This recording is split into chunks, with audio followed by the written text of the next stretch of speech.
Il faut se protéger un peu.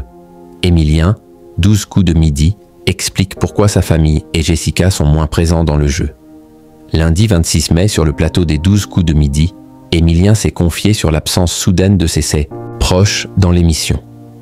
Le 20 mai, Émilien a ajouté un nouveau record à son palmarès déjà bien rempli, en signant sa 600e participation aux 12 coups de midi. Pour l'occasion, Jean-Luc Reichmann et la production du jeu télévisé ont réservé quelques surprises à l'étudiant.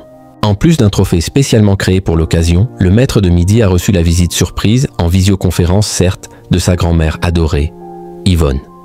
Et comme celle-ci l'a si bien fait savoir au présentateur de TF1 et à son petit-fils, elle n'aurait manqué cet événement pour rien au monde. Émilien, les 12 coups de midi, s'exprime sur l'absence de ses proches dans l'émission. Cela n'a pas échappé aux téléspectateurs des 12 coups de midi.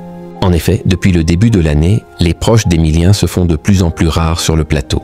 Si ces absences prolongées ont fait naître quelques rumeurs, notamment concernant le couple formé par le maître de midi et Jessica, le champion en titre ne s'est jamais vraiment exprimé à ce sujet. Enfin, jusqu'à ce 26 mai, c'est vrai que mes proches apparaissent un peu moins en visio et qu'ils viennent moins sur le plateau, mais ils sont toujours là. Je suis toujours autant soutenu et ça me fait toujours autant plaisir et chaud au cœur, a-t-il confié à Jean-Luc Reichmann, qui n'a que trop bien compris le désir du jeune homme de préserver les siens. Vous avez raison, il faut aussi se protéger un peu, faire attention à sa famille, à ses amours, à ses parents et ses grands-parents, a-t-il souligné. Avant d'ajouter, je sais qu'ils sont très présents pour vous et on en est très heureux. Émilien, les 12 coups de midi, dévoile ses projets après l'émission. Au début de son parcours, Émilien parvenait aisément à allier sa vie d'étudiant et sa vie de champion des 12 coups de midi. Désormais, le maître de midi a mis ses études en histoire entre parenthèses afin de se consacrer pleinement à sa participation aux jeux télévisés.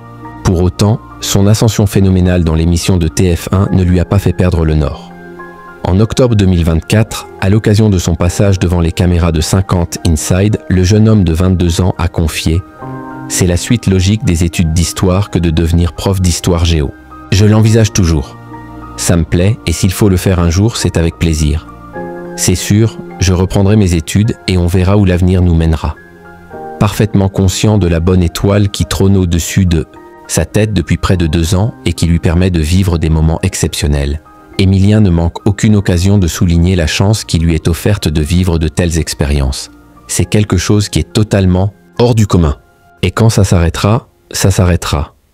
Mais le jeune homme n'en est pas encore là puisque de nouveaux objectifs l'animent. Décrocher sa 22e étoile mystérieuse et pourquoi pas une 23e, voire une 24e. Passer le palier des 700. Participation et éventuellement faire grimper sa cagnotte à 3 millions d'euros. Et plus.